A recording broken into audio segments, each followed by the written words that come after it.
así ya estamos grabando la clase que corresponde al día de hoy, que es el paso 11, las ordenanzas.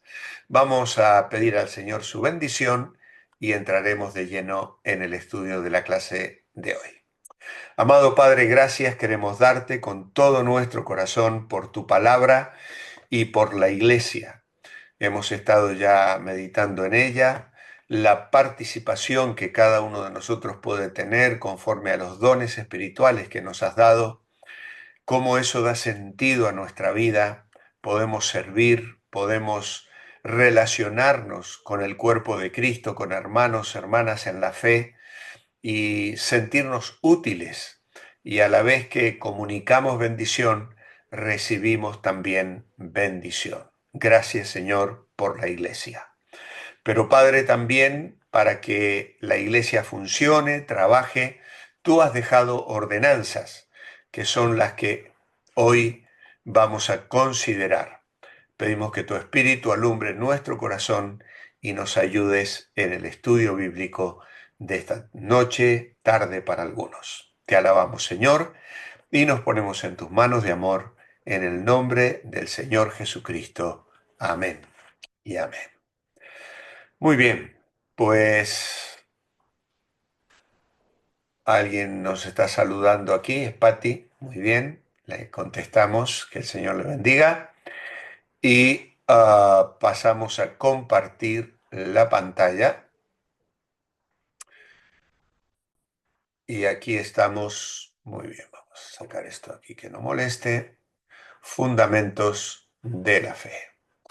Luego tengo que acomodar aquí también. Ahí estamos, muy bien. Las ordenanzas es el título de nuestra clase y vemos allí a una persona bautizando o siendo bautizada. Y precisamente ese es el primero de los títulos. Dice nuestro manual: antes de ascender al Padre en el cielo, Jesús mandó hacer discípulos a todas las naciones. Prácticamente fue el texto con el que creo que acabamos la clase pasada, si mal no recuerdo, porque luego a veces sí, justamente era el punto 9, Mateo 28, 19 y 20, ¿no? A veces con los devocionales y con otras cosas que uno está todo el tiempo leyendo la palabra, enseñando la palabra. Tengo aquí algo que me está molestando en la gafa, un pelito que se me ha cruzado, lo vamos a sacar porque estas cosas molestan mucho. Muy bien, pues Mateo 28, entonces el texto con que acabó la clase prácticamente de la semana pasada y con la que comenzamos. Dice, según Mateo 28, cuando alguien se hace discípulo de Cristo, ¿cuál es el primer paso que debe cumplir? Y el Señor lo dice claramente: bautizándolos en el nombre del Padre, del Hijo y del Espíritu Santo. Así que el primer paso luego de la conversión es el bautismo. Aquí tenemos también una frase interesante: el bautismo no es opcional, sino es un mandato para ser obedecido por cada creyente. Una cosa que yo me encontré como pastor al llegar a España a pastorear, yo vine ya a una iglesia que tenía más de 100 años de historia, fue precisamente la sorpresa de encontrarme con creyentes o personas que se decían creyentes de 30, 40 años y que nunca se habían bautizado. Fue para mí realmente una sorpresa muy, pero muy grande, porque de la Argentina y de las iglesias en las que yo me movía sirviendo al Señor, el bautismo era obvio, era un acto consecuencia de la conversión. Es cierto que en el libro de los Hechos la gente se convertía y casi que se bautizaba de manera inmediata. Por ejemplo, Felipe bautiza al eunuco en Hechos capítulo 8, apenas le predica el Evangelio, le explica Isaías 53 y lo que significaba en relación al Mesías y a la persona de Cristo, y nos dice el texto que cuando llegaron a cierta agua, el eunuco preguntó, ¿qué impide que yo sea bautizado? Y Felipe le dijo, si crees, bien puedes, ¿no? Y hay iglesias que practican esto. Si tú te conviertes, te puedes bautizar ese mismo día, al día siguiente, a la semana siguiente. Nosotros preferimos que haya un tiempo entre la conversión y el bautismo. Es un tiempo de discipulado. ¿Por qué? Bueno, precisamente porque entendemos que la persona tiene que discernir lo que significa realmente el bautismo. El Señor da este mandamiento y los discípulos en Hechos de los Apóstoles lo celebraban de una manera inmediata, casi también, porque en el contexto judío el bautismo ya tenía un significado muy claro y muy concreto. Juan el Bautista bautizaba, Jesús mismo bautizó, y luego en el ambiente de esa cultura el bautismo era algo asumido. Pero en nuestra cultura entendemos que es bueno que haya un tiempo. No sé de cuánto, puede ser un mes, no sé, depende de la persona y del discernimiento espiritual que podamos percibir en la persona una vez que se convierte. Dicho esto, el siguiente paso es, hay que bautizarse. O sea, un creyente que no se bautiza permanece en desobediencia. Los discípulos debían bautizar personas, porque el bautismo une al creyente con Jesús, tiene un significado, es decir, es una unión del creyente en su muerte con Jesús por el pecado y en su resurrección para vida nueva. Esto ha acontecido ya, no es que va a acontecer cuando se bautiza, pero el bautismo lo pone en claro, muestra su misión a Cristo y disposición a vivir de la forma en que Él quiere. Y las instrucciones que Jesús les dio para llevar a cabo esta comisión era que debían hacer discípulos, admitiéndoles a la ordenanza del bautismo. En realidad, el bautismo es la puerta de la iglesia local. Nosotros, por ejemplo, entendemos, dice Hechos 2:41, los que recibieron su palabra fueron bautizados y se añadieron aquel día como 3.000 personas y perseveraban en la doctrina de los apóstoles, en la comunión unos con otros. Entendemos que cuando una persona se bautiza, viene a formar parte oficialmente de la iglesia local como miembro. Y esto implica también un conocimiento, un discernimiento espiritual, un saber las responsabilidades que se adquieren al formar parte de una iglesia local. Porque ahora mi vida va a ser supervisada, ya no voy a vivir como quiero. Si yo antes vivía a mi antojo, cuando yo me convierto, paso a vivir bajo el señorío de Cristo. Y el señorío de Cristo se pone en práctica bajo la dirección, la supervisión espiritual, el cuidado de los pastores y de el cuerpo de Cristo, que es la iglesia a la que pertenezco. Y en ese sentido, adquiero un compromiso y una responsabilidad. Adquiero derechos y privilegios, pero también obligaciones y responsabilidades. Así que este bautismo se administra en el nombre del Padre, del Hijo y del Espíritu Santo. Y es importante que por autoridad de las personas divinas, pues solo con autoridad recibida del cielo, puede proclamarse públicamente que alguien es ciudadano del cielo.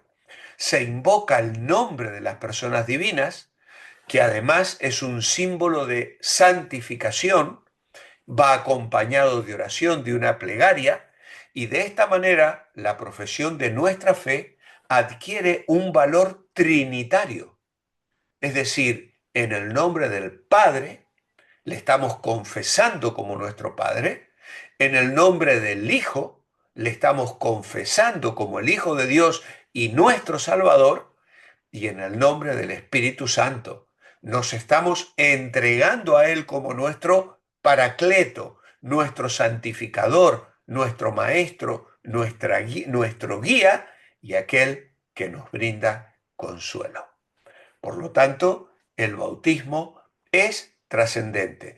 Y así los bautizados quedan alistados en la escuela de Cristo. Es decir, es menester enseñarles a guardar todas las cosas que os he mandado, dice el Señor. Y esto denota dos cosas. A los creyentes deben estar dispuestos a ser enseñados y los ministros de Dios han de estar dispuestos a enseñar.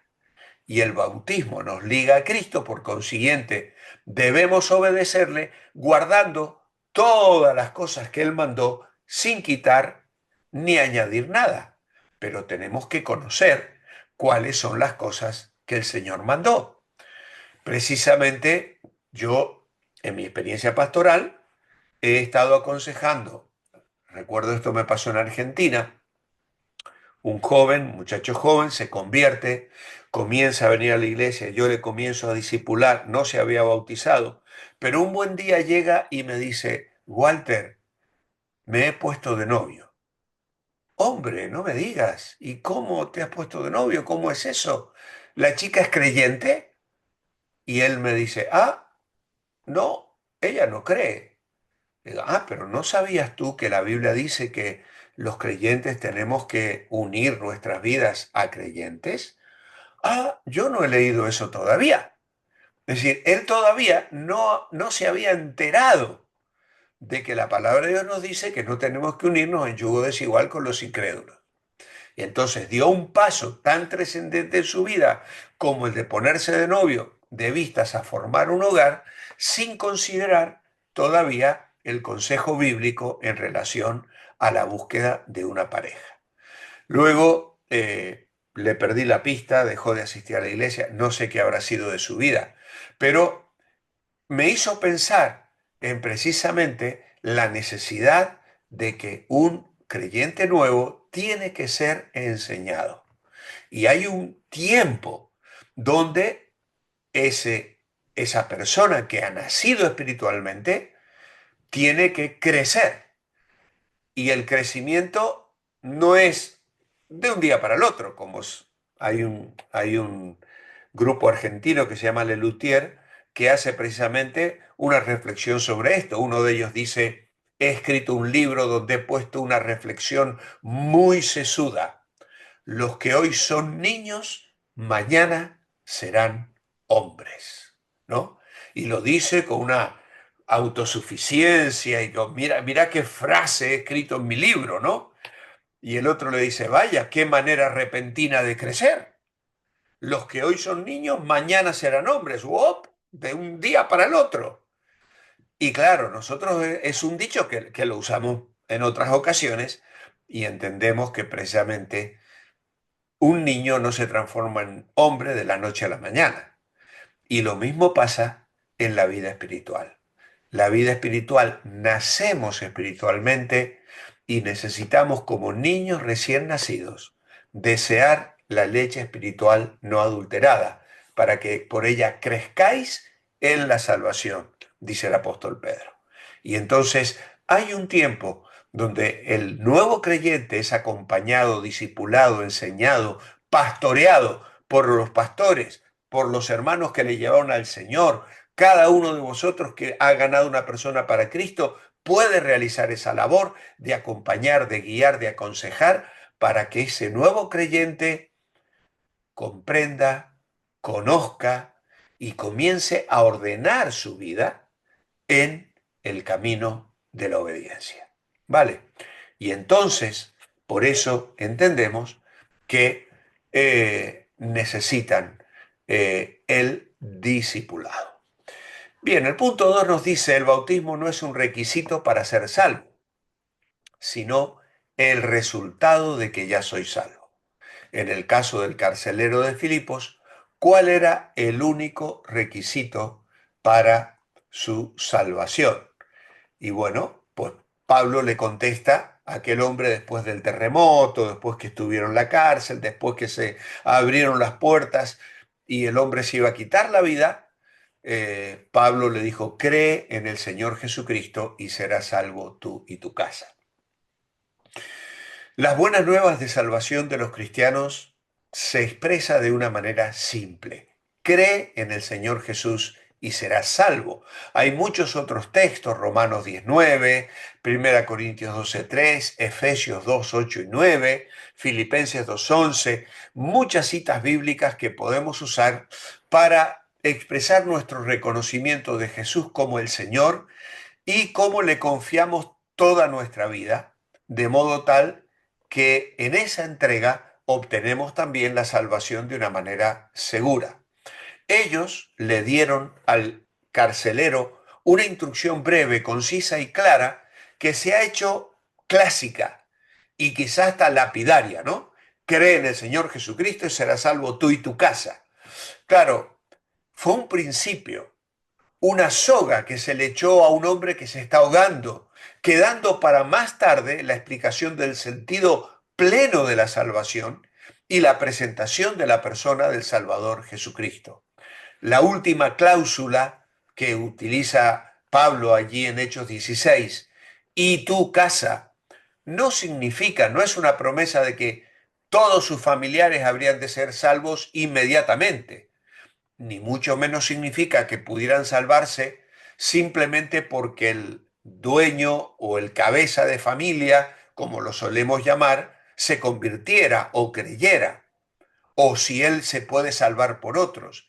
Significa simplemente que los de su casa tendrían la misma oportunidad de salvación si, como él, ponían su fe en el Señor Jesucristo.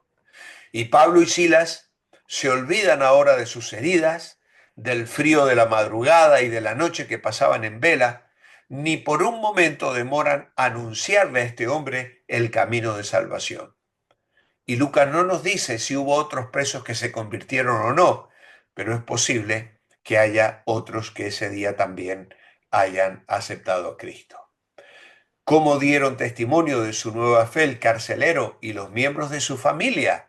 Pues fueron todos bautizados. Obviamente, tanto él como toda su familia creyó, aceptaron a Cristo como Salvador, y el verso 33 indica que toda la familia creyó, no solo el carcelero.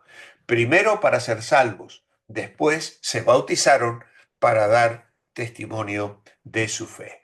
Con el bautismo damos testimonio público de que ya somos salvos. Muy bien. Bueno, queremos destacar esta frase allí porque esa es la alegría del bautismo, ¿no?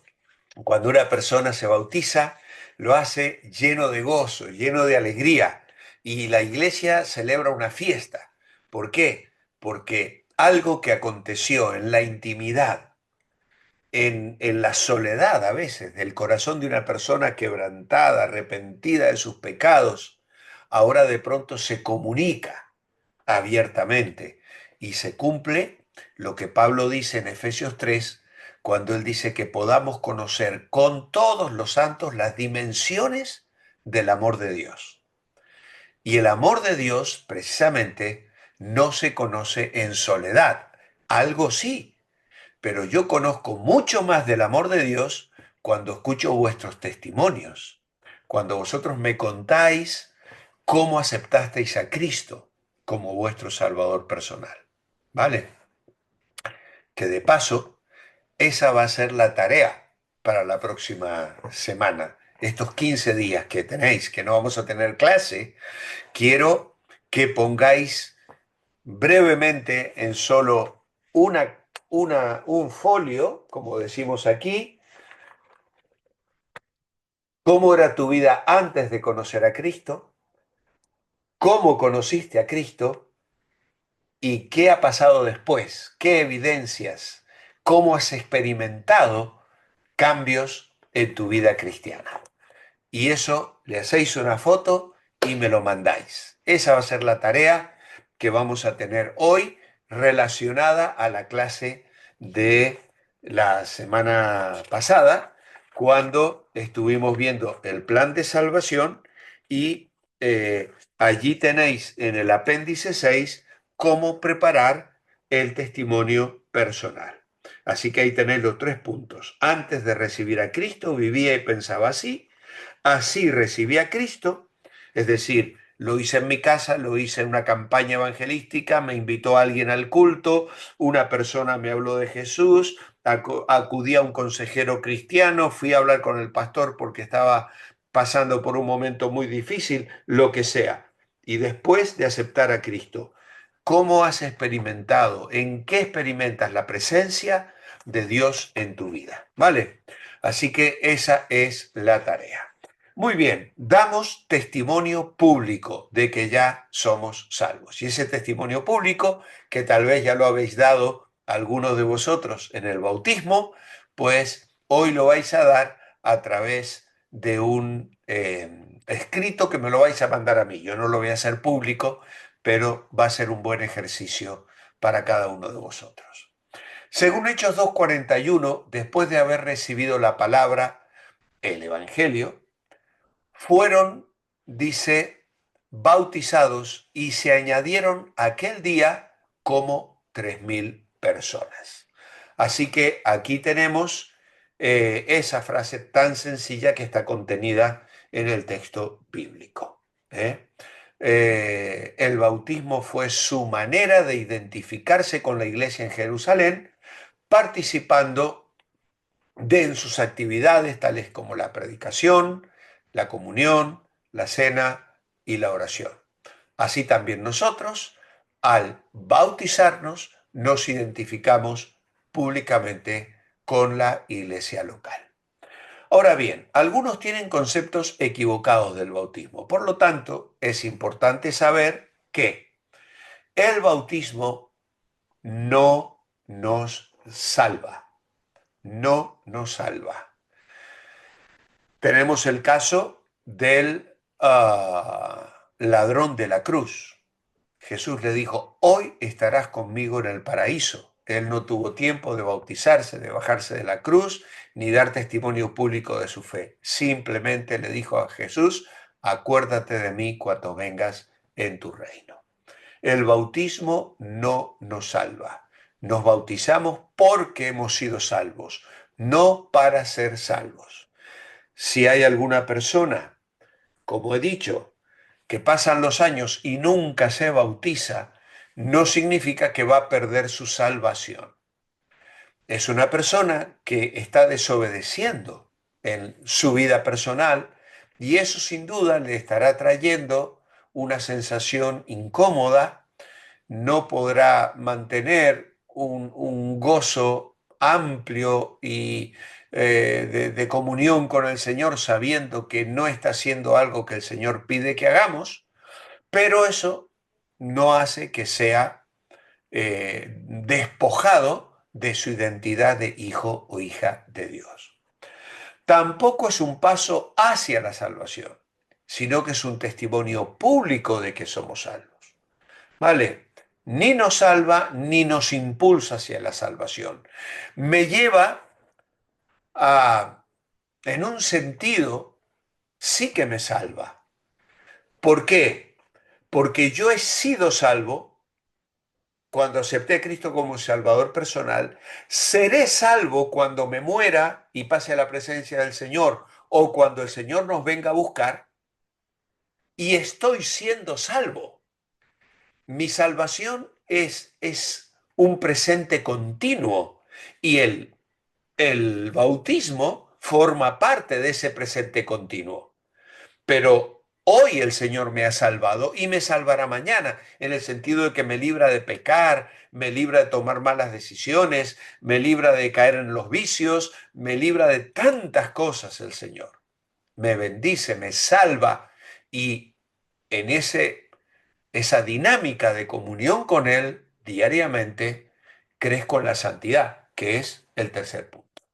El bautismo no nos hace más santos, pero sí nos motiva a vivir en santidad. Y hay una cita muy importante aquí en Romanos, capítulo 6,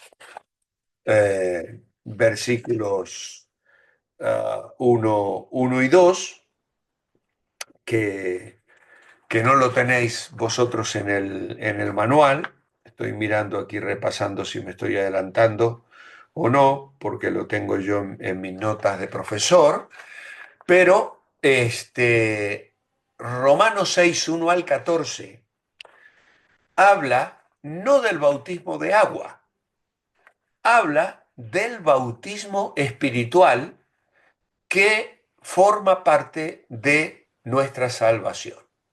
Por eso en Romanos 6 dice, perseveraremos en el pecado para que la gracia abunde en ninguna manera, porque los que hemos muerto al pecado, ¿cómo viviremos aún en él? ¿O no sabéis que todos los que hemos sido bautizados en Cristo Jesús, hemos sido bautizados en su muerte? Porque somos sepultados juntamente con él para muerte por el bautismo. No se refiere al de agua, sino al bautismo espiritual, que acontece en el ámbito de Dios cuando una persona confía en Jesucristo. Pero el bautismo de agua es símbolo y figura de este bautismo. Dice, porque somos sepultados juntamente con él para muerte por el bautismo, a fin de que como Cristo resucitó de los muertos, para la gloria del Padre, así también nosotros andemos en vida nueva. Porque si fuimos plantados, dice Romanos 6:5, juntamente con Él en la semejanza de su muerte, así también lo seremos en la de su resurrección. Así que, hermanos, lo que os he dicho días anteriores, cuando una persona viene a Cristo con su pecado, Dios toma a esa persona y la mete en Cristo, la bautiza en Cristo y toma a Cristo y la mete en la persona. Y de esta manera somos envueltos por la obra del Espíritu Santo en Cristo, bautizados en Él, somos puestos en la cruz. Dios nos ve muertos juntamente con Cristo, pero también somos resucitados con Cristo, así como Él salió de la tumba. Y ahora andamos en vida nueva. Así que esta es la bendición maravillosa de la obra del bautismo. En la iglesia de la época de Pablo, la inmersión era la forma usual del bautismo. En nuestra clase no decimos nada en el manual sobre esto, pero los nuevos cristianos se sepultaban por completo en el agua. Comprendían que de esta forma de bautismo simbolizaba la muerte y sepultura de la vieja manera de vivir, seguida por una resurrección a la vida cuando salían del agua. Si pensamos que nuestra antigua vida pecaminosa está muerta y sepultada, tenemos un motivo poderoso para resistir al pecado y podemos decidir conscientemente tratarla como si estuviera muerta. Y entonces continuamos disfrutando de nuestra nueva vida con Cristo. Ser bautizado en Cristo Jesús significa ser puesto en una relación personal con el Salvador. Y hay expresiones similares en Mateo, a Mateo, donde, bueno, en Corintios, Pablo dice que algunos, él no bautizó para que no fueran bautizados en nombre de Pablo, ¿eh? Otros dicen fueron bautizados en Moisés, ¿eh? Pablo subraya, bautizar a la gente en Cristo Jesús implicaba bautizarles en la muerte de Cristo, es decir, en relación con el sacramento del bautismo, donde se manifiesta públicamente que fueron puestos en una relación personal con Él. La muerte de Cristo se hace significativa para nosotros porque allí la culpa de nuestro pecado fue quitada y hemos recibido ahora poder para vivir una vida nueva sin la contaminación del pecado. Muy bien, ahora sí, la cena del Señor. Antes de entrar a la cena del Señor, ¿hay alguna cosa que no haya quedado clara y que alguno me quiera preguntar sobre el bautismo? Abrid el micrófono y preguntáis. Vale, muy bien. Si Papá, luego... ¿tú me escuchas? Bueno, bueno, a ¿Usted me ver. escucha, papá? Sí, Mila, Pues sabemos dime. dos hablando. Sí, habla tú, Por Mila, luego veremos quién más está preguntando. ok, por ejemplo, yo me bauticé allá en República Dominicana. Sí, Cuando yo fui el año pasado, era algo que yo tenía mucho deseo ya de hacerlo, lo hice allá, pero yo me congrego aquí con una congregación, pero cuando yo voy allá a Dominicana, cuando yo paso 3 meses allá, yo me congrego allá con la congregación vale, donde yo hice contacto con esos hermanos, salgo a evangelizar con esos hermanos, durante todo el tiempo me congrego allá. vale, muy Sí, bien, porque- ningún problema. No, porque eh, eh, eh, eh, eh, eh, Se te corta, eh, Mila, no sé qué pasa. a- aquí, yo me quedo aquí, pero ya aquí no puedo bautizarme en Canadá, porque entonces estoy conectada a la tableta y la comunicación no está como muy bien aquí donde yo estoy, porque me he desconectado Ya. algunas veces. Mira, Mila, el bautismo es una cosa que se hace una sola vez en la vida cristiana, ¿vale? Nos bautizamos una sola vez. Luego, cuando tú te trasladas a otra iglesia, lo que puedes hacer es pedir una carta en la iglesia donde te bautizaste, donde los pastores digan, la hermana Mila se bautizó en tal fecha y ha formado parte de esta iglesia sirviendo al Señor en los distintos ministerios. Entonces, tú te presentas en la iglesia en Canadá con esa carta y los hermanos te reciben como una persona en comunión. Es lo que hacemos nosotros. Cuando nos viene gente de otros países, le decimos, hermanos, por favor, traed carta de la iglesia donde os habéis bautizado. Nosotros, de todas maneras, siempre tomamos un tiempo para dar la membresía, pero pedimos que si las personas ya vienen siendo creyentes y diciendo que ya son bautizadas, que traigan ese o un certificado de bautismo, a veces no es una carta. Hay iglesias que entregan un documento que pone fulanito de tal, fulanita de tal, se bautizó tal día en tal lugar, ¿no? Y a nosotros eso ya nos vale. Por lo tanto, eso es algo que tú puedes utilizar. ¿Alguna otra pregunta? ¿Había alguien más que quería preguntar? Cierra tu micro, Mila, por favor. Ya, pastor, buenas tardes. Wendy. No, con respecto al deber, yo quería saber si es que teníamos que escribir en la parte de atrás Ah, el no, testimonio. tienes que hacerlo en una hoja aparte. Tienes que Ah, ya, ok, buscar un folio y ya, tomarlo como guía, el apéndice 6, donde se pone cómo se debe escribir un testimonio, ¿vale? En la ya, parte gracias, pastor. izquierda de la página dice cómo preparar su testimonio personal.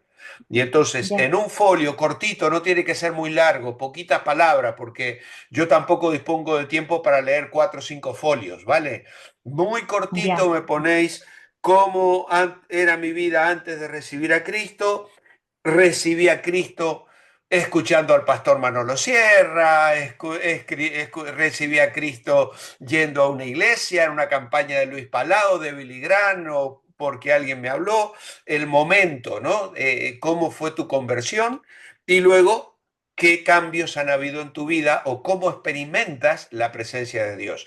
Yo les conté mi testimonio la vez pasada muy cortito, les conté que viví un tiempo con temor a la muerte, hasta que alguien me habló de que Dios me perdonaba los pecados, me daba vida eterna.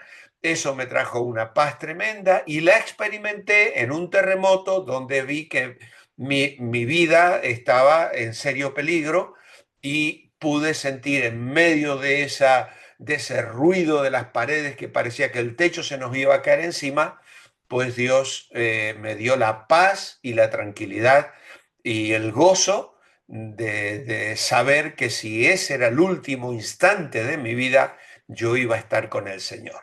Y eso me dio la paz. Entonces, una experiencia posterior donde yo experimenté la seguridad de tener vida eterna.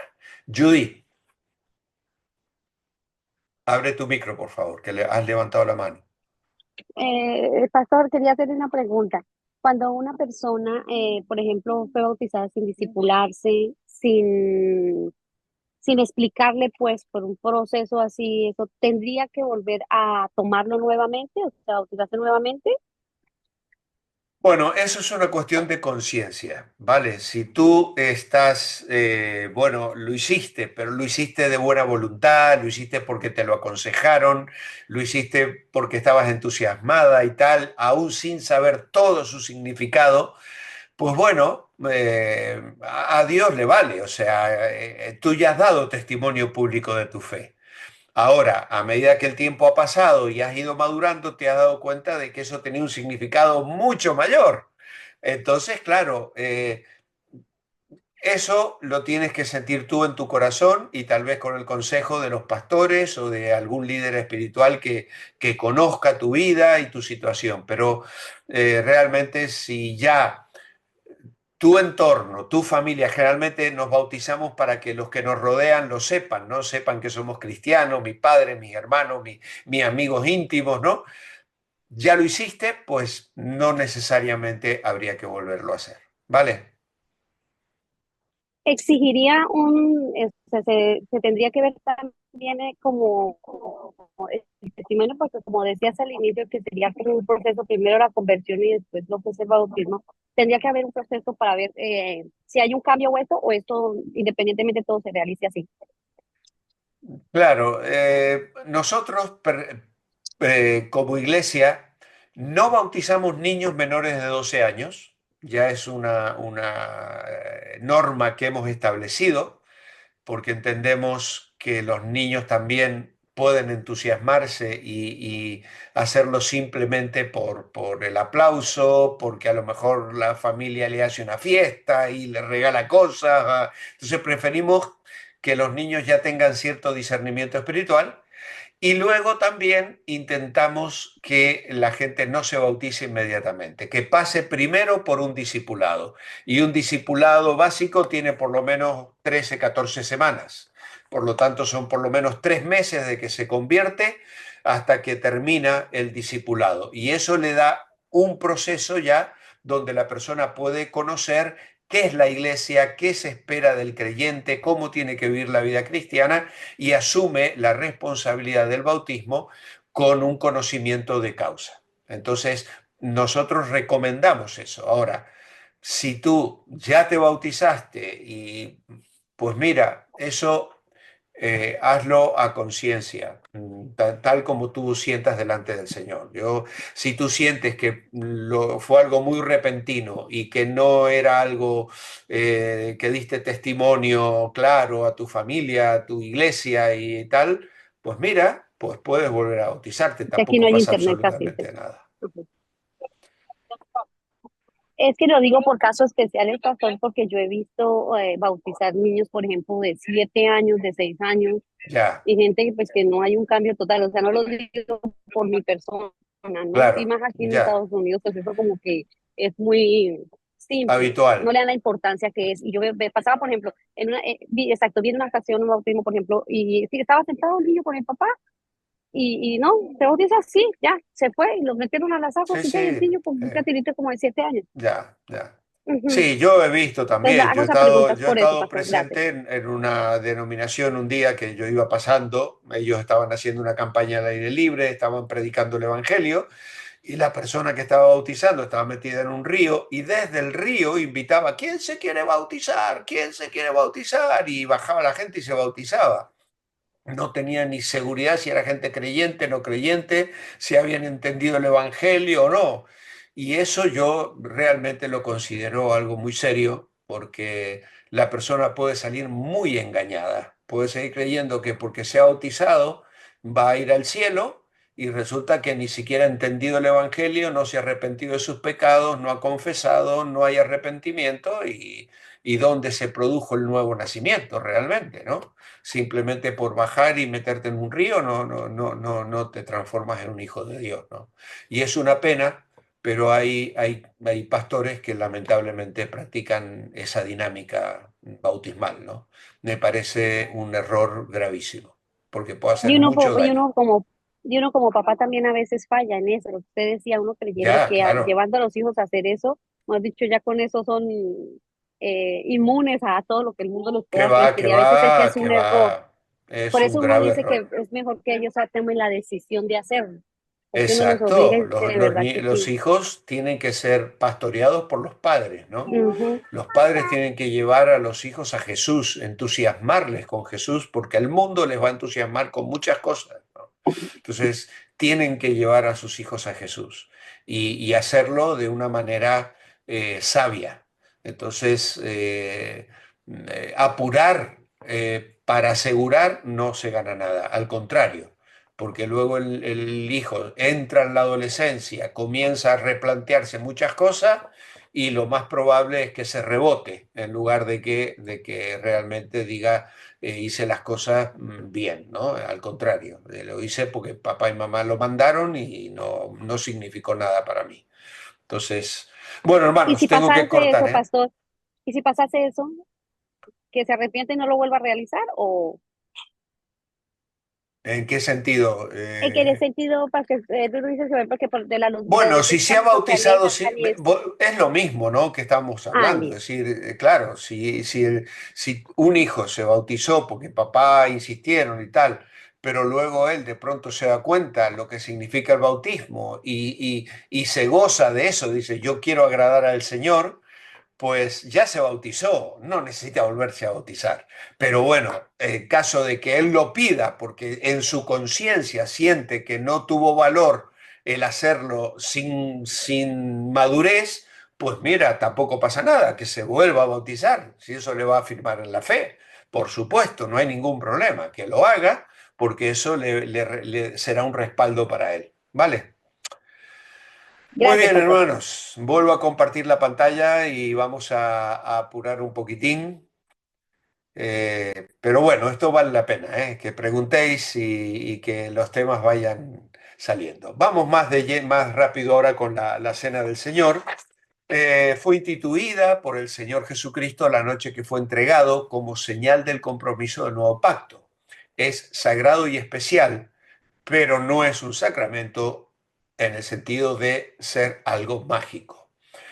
Pues se nos manda a leer Primera de Corintios 11:23, donde el Señor precisamente, Pablo nos dice, yo recibí del Señor lo que os he enseñado, que el Señor Jesús la noche que fue entregado tomó pan y habiendo dado gracias lo partió y dijo, tomad, comed, esto en mi cuerpo, que por vosotros es partido, haced esto en memoria de mí.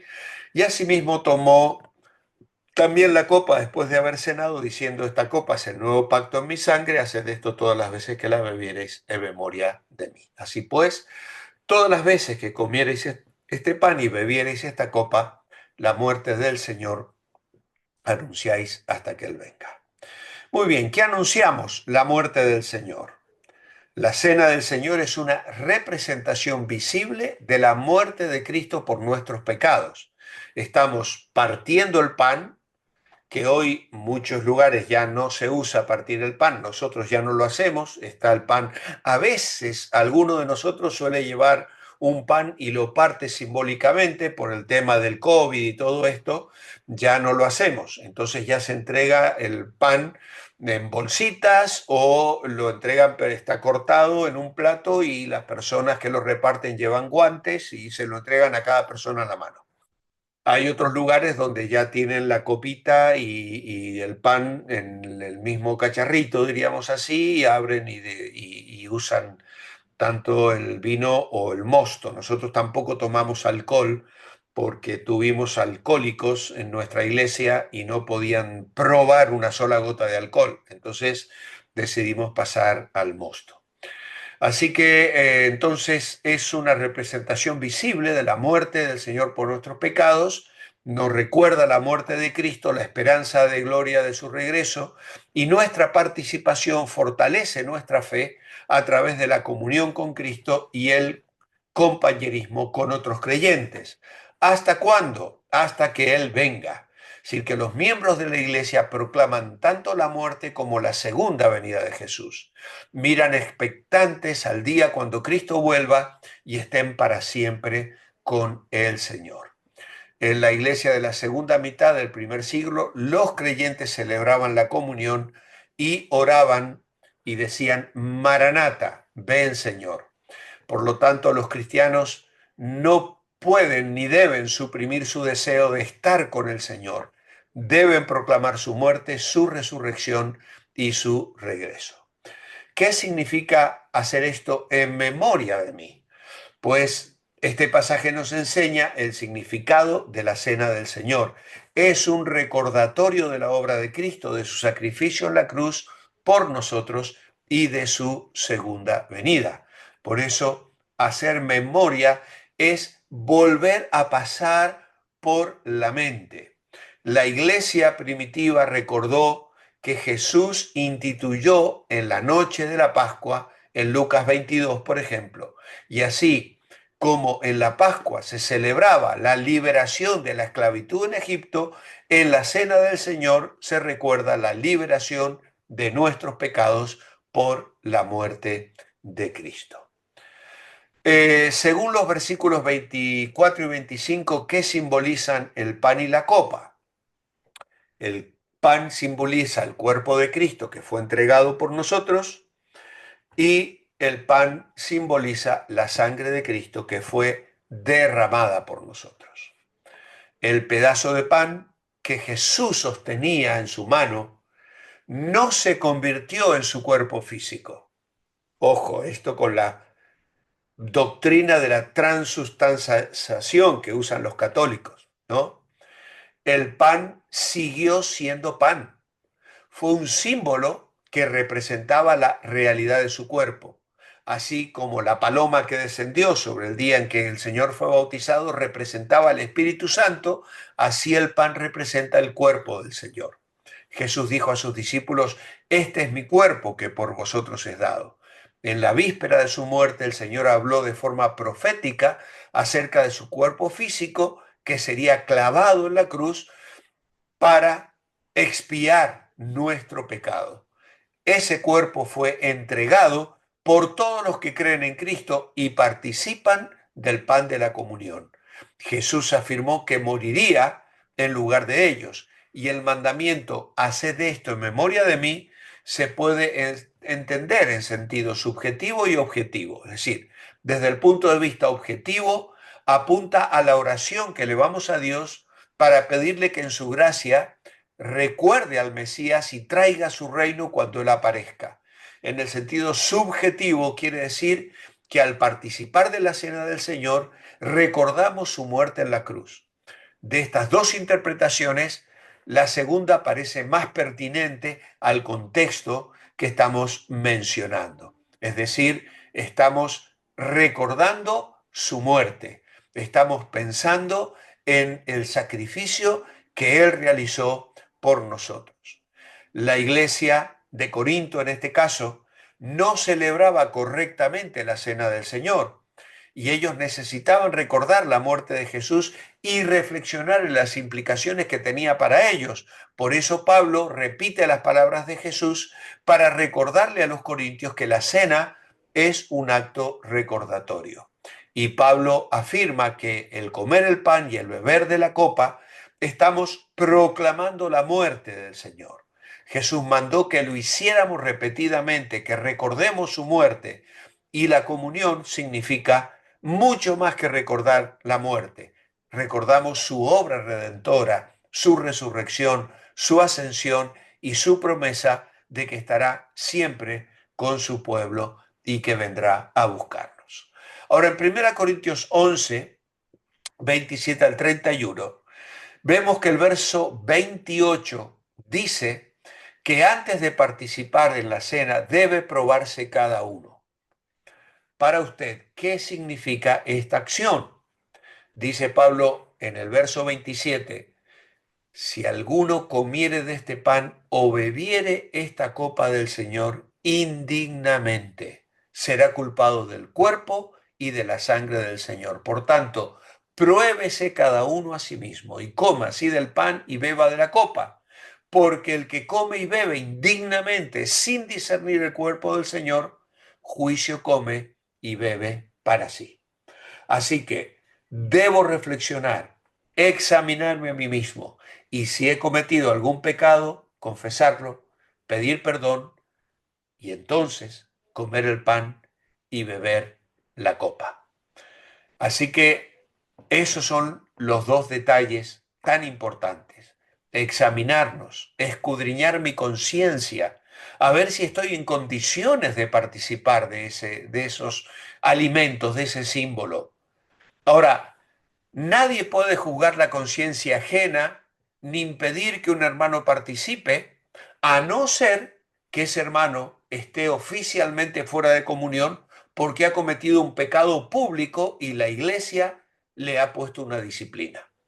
El apóstol nos dice que si al examinarse la persona comprueba que no está en condiciones, no tome el pan y el vino, se abstenga de tomar el pan y el vino.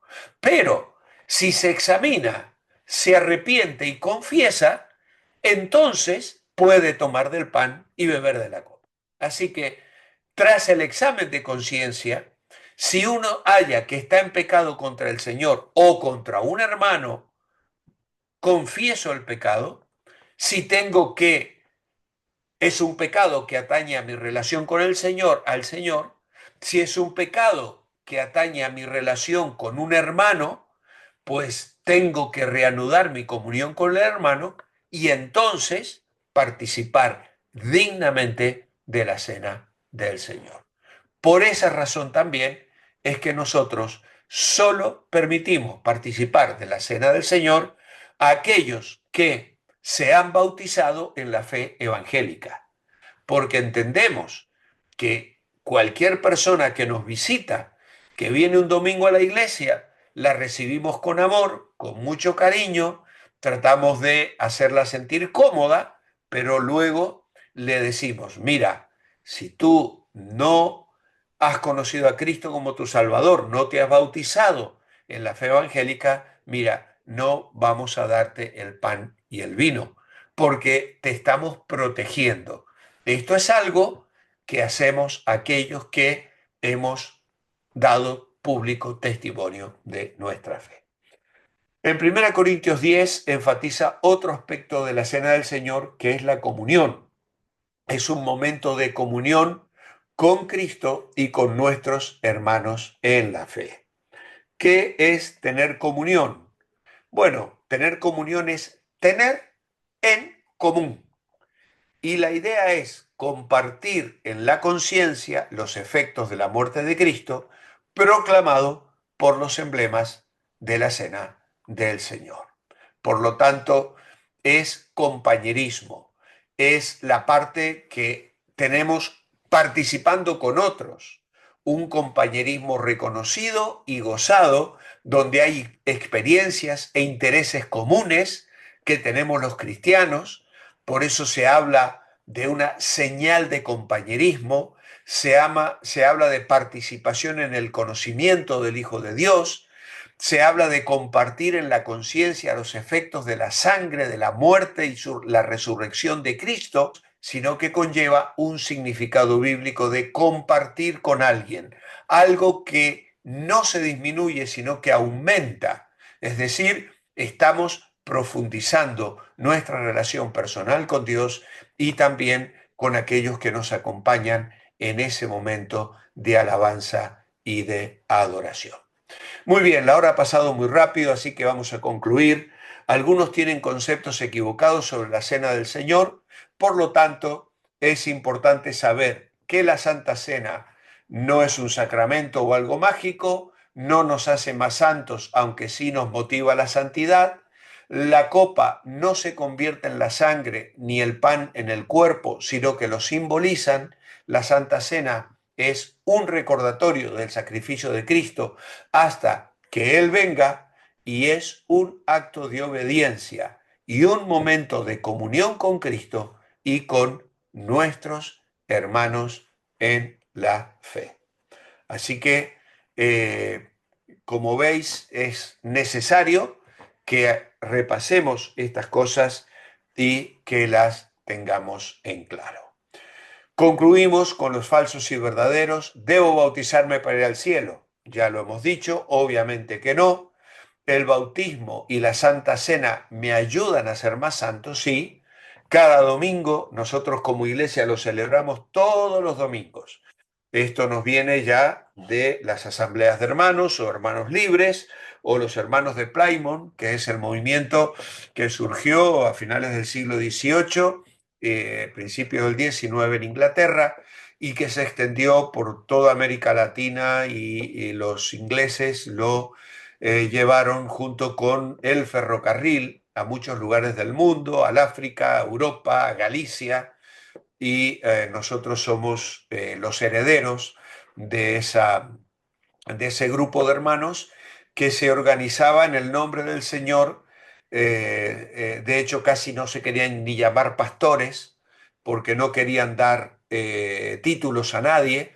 Era el sacerdocio del creyente lo que se destacaba. Sacerdotes somos todos. Y entonces todos podemos orar, todos podemos enseñar, todos podemos tomar del pan y del vino y todos podemos ser instrumentos en las manos del Señor.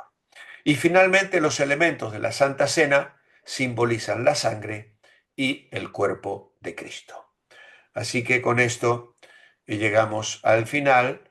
Hay aquí una sugerencia para reflexionar sobre Romanos 6, que ya os lo estuve explicando y aquí lo tenéis por escrito. Luego también una preguntita que debéis responder personalmente con respecto a si has obedecido o no el mandato del bautismo. Luego también otra reflexión sobre las veces que se ofreció Cristo por nuestro pecado y una memorización.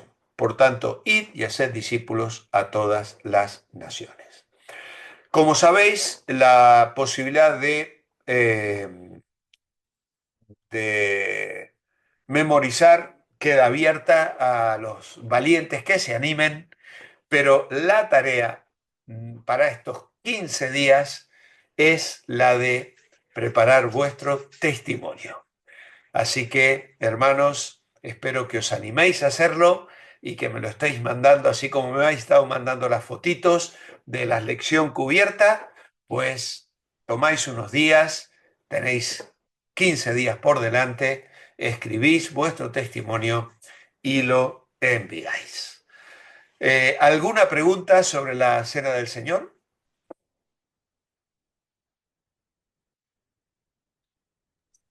Mano, Leonela.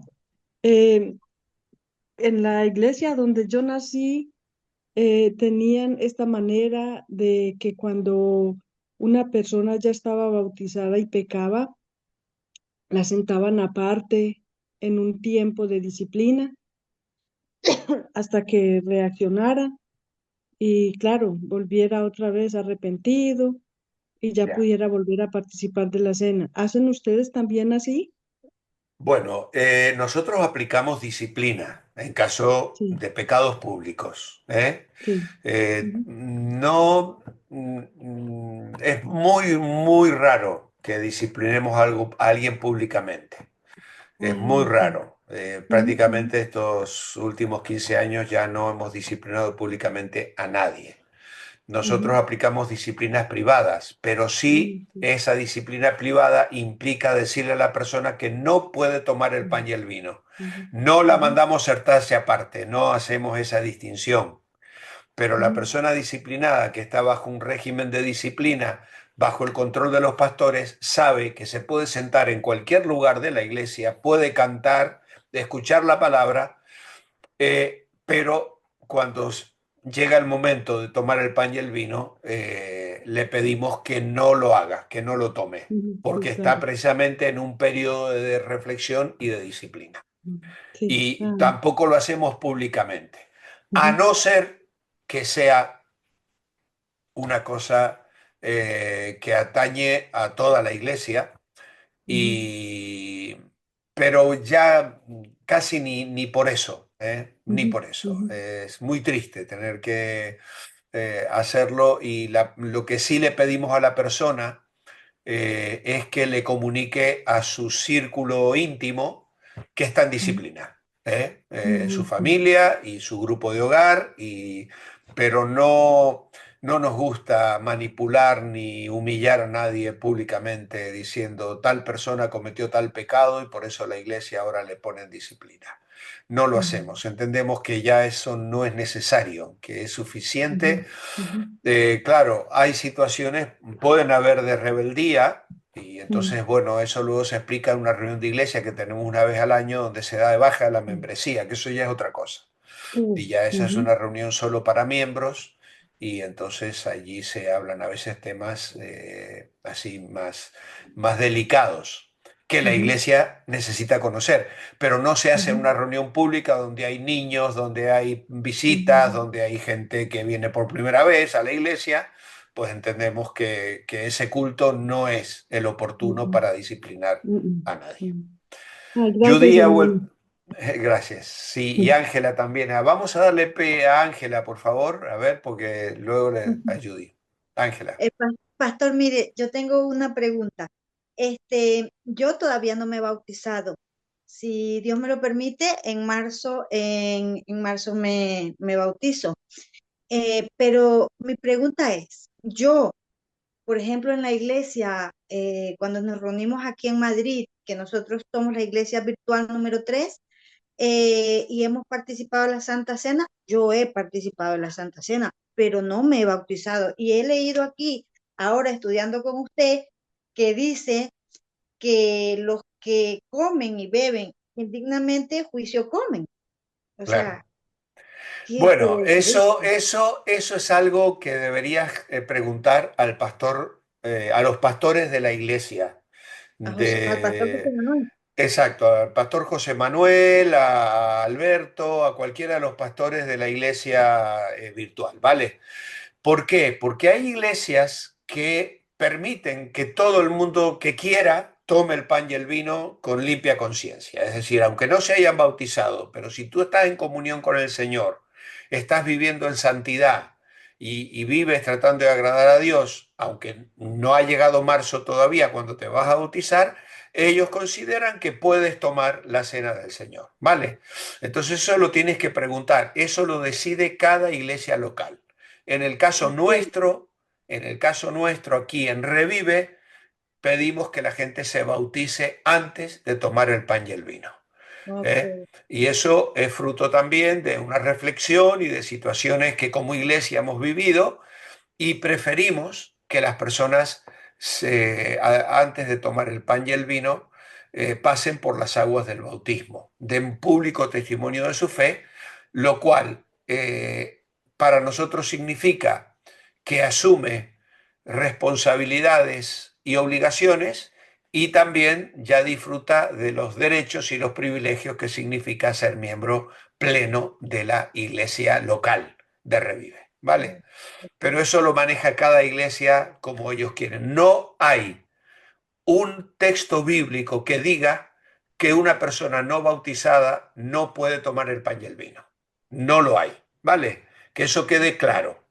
Por lo tanto, eso tenemos que dejarlo bien claro. Eso se lo preguntas a ellos y no te sientas mal por haber tomado el pan y el vino. Si tú sentías que estabas en comunión con el Señor, si tú sentías que estabas agradándole, pues mira, no pasa, no has cometido ningún pecado, ¿vale? Ok. Porque lo has hecho de buena voluntad, así que no te sientas mal por eso. Bueno, pues muchas Judith, gracias. nada, Bueno, ya hay muchas de las preguntas las respondió Pastor, pero quería hacerle una. La única condición entonces para para tomar la cena es el hecho de ser convertido, no importa el bautismo ni nada, porque exacto, sí, es realmente convertido. sí, ser Porque es convertido, que, claro. exacto, acá, por ejemplo, llega de por la iglesia, pues, la iglesia, todo el que llega se le da la cena, a todo. Porque la Ya, respuesta, pues yo hice esa pregunta, porque yo vengo, como usted dice, formada en eso de que el bautismo y eso, y yo preguntaba, pero, o sea, no es correcto porque la persona no es consciente de lo que está haciendo. claro, Entonces me decían que quién sabe si precisamente, tenga una ya, oportunidad para hacerlo. Entonces claro. digo, pero oportunidad de Ya. eso Nosotros es todo, gracias. entendemos que sí, que hay un respeto, hay una dignidad, hay que se tiene que comunicar. O sea, la iglesia es una iglesia que está organizada y que tiene obligaciones y deberes y también privilegios, como decía, y derechos y privilegios, y las personas que nos visitan tienen que respetar eso también. No están yendo a un club, ni tomar el pan y el vino es tomarse un bocadillo. ¿Eh? Otra cosa es cuando hacemos un bocata, que por ejemplo, este domingo pasado hemos tenido un tiempo de café. Todo el mundo ahí que viene, todas las visitas, todo el mundo, pero el pan y el vino es otra cosa, ¿eh? No, no, no es picar algo, ¿vale? Es participar de los símbolos que representan la muerte y la resurrección de Cristo. Y eso nos parece que no lo puede hacer una persona que no se identifica con nuestra fe. Entonces, si viene un budista, o viene un ateo, o viene un católico, lo sentimos con todo cariño, le decimos, mira, abstente porque nosotros requerimos un compromiso, una disciplina, un respeto y nada más. ¿Vale? Hermanos, estamos acabando ya, pasado ya un rato, aunque está muy interesante. ¿Alguna otra pregunta? Si alguien se tiene que ir, puede salir, ¿eh? Que nadie se sienta mal, ¿eh? Ni se sienta obligado a estar aquí. Nada, Pastor, sí, Wendy. mire, yo había puesto en los verdaderos y falsos, el bautismo y la Santa Cena me ayudan a ser más santo. Yo lo consideraba que falso, pero Falso. ya me tocó tachar, ya me Claro, tocó claro, tachar, claro. porque yo por dos ocasiones yo no fui a congregarme y justo coincidió que era la Santa Cena. Entonces yo decía, yo lo consideraba o sea, sí es algo importante, pero como no pude, Claro, claro. La verdad que la frase tiene dos lecturas, ¿eh? La frase me ayuda a ser más santo.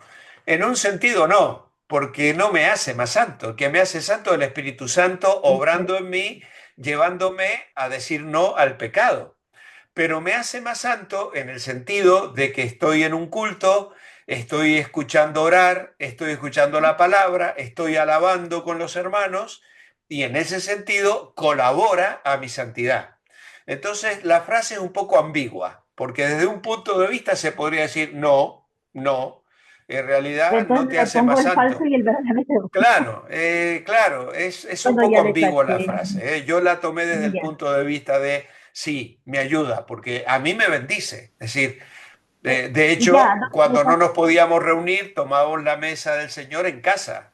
Yo tengo celebrada la mesa del Señor con mi mujer aquí, y otros hermanos, cada uno en su casa, tomaba la mesa del Señor, los símbolos, porque nos alienta. A veces en algún grupo de hogar hay hermanos que celebran el jueves, el miércoles, el viernes a la noche, están alabando, orando, y de pronto dicen, hermanos, estamos viendo un momento tan hermoso. Hay pan y vino y oran y se gozan, ¿no? Entonces, esa es una experiencia espiritual que te fortalece y claro que te ayuda a la santidad. Te vas de ahí con el corazón lleno, ¿no?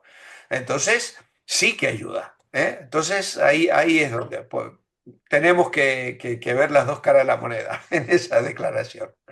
Ya. Bueno, hermanos, Otra cosa, sí, hay algo Wendy. que no sé si es que más adelante nos podrá explicar, que ahí sí veo en el versículo 16 de Primera de Corintios 11:16, que la copa de bendición que bendecimos no es la comunión de la sangre, más el pan que compartimos no es la comunión del cuerpo de Jesús. O sea, es indignamente, o sea, eso sí yo no lo entiendo, qué tan tomamos la cena indignamente por el cual hay muchos no, eso no es. Sí, pues porque el que come y bebe indignamente, Claro. sin discernir el cuerpo del Señor. O sea, Claro, vicio come, lo que dijo mira, la hermana una anterior. persona, eso significa que tú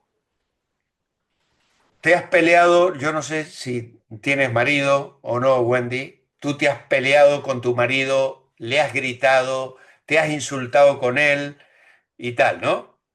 Y resulta que luego vas a la iglesia y tomas el pan Ya, y la cena del Señor. ¿Vale? ya. Ah, ok, ya. Eso es tomar el pan indignamente. Y Ujú. lo digo con tu marido como podría ser con una hermana en la fe, Con otra con persona. Ajá. guardando rencor en tu corazón contra otros creyentes, habiendo cometido algún tipo de pecado, de murmuración, de crítica, de lo que sea, ¿no? Ah, Entonces, yo tomo indignamente la cena del Señor si voy a la iglesia y me pongo, como suelo decir, la careta de santo. Pero ya. luego en mi vida salgo de la iglesia y puedo adulterar, puedo mirar pornografía, puedo ocuparme de mentir, tengo un Ya. vocabulario de usar Ujú. malas palabras todo el tiempo. Entonces, Claro. eso es tomar Ya. el... Pues no estás discerniendo el cuerpo y la Ya. sangre de Cristo. Es decir, Ah, ok. por esos pecados Cristo murió. Y tú, que estás manteniendo hábitos de pecado en tu vida, vienes el domingo y como si nada participas de la Ya. mesa del Señor. Por eso Pablo le dice Ah, a los corintios, algunos ya han muerto incluso, algunos estáis enfermos, estáis padeciendo enfermedades porque estáis bajo la disciplina divina. ¿Por qué? Porque se emborrachaban, porque uno tenía la mujer de su padre, porque se peleaban entre sí, uno decía yo soy de Pablo, yo soy de Apolo, yo soy de Cefa, una iglesia con una problemática extraordinaria y celebraban la cena del Señor como si nada. Entonces él le está diciendo, mirad, eso tenéis que corregirlo, no se puede vivir de esa manera y celebrar la cena del Señor alegremente. Entonces, a eso ya. se refiere Ah, de tomarla indignamente. ¿Vale? gracias, gracias. Las cosas del Señor Eh, hay que tomarlas en serio. Por eso no dejamos en Revive que las personas que nos visitan y que no son de nuestra fe tomen el pan y el vino. Precisamente por eso. Bueno, hermanos, ha sido muy interesante esta noche. Gracias por estar. Una breve oración y nos despedimos. Gracias, Padre. Ayúdanos a vivir dignamente la vida cristiana y a tomar del pan y el vino para gloria de tu nombre, que sea un alimento espiritual que fortalece nuestro ser y que nos compromete a vivir contigo en santidad. Ayúdanos a vivirlo así. En tu nombre. Amén. Abrid vuestros micrófonos, que el Señor os bendiga. Hasta la próxima. Hasta la Señor, próxima, gracias. bendiciones. Hasta la Bendiciones, próxima, que Pedro. tengan una Gracias por bendecida su Thanksgiving. hermana.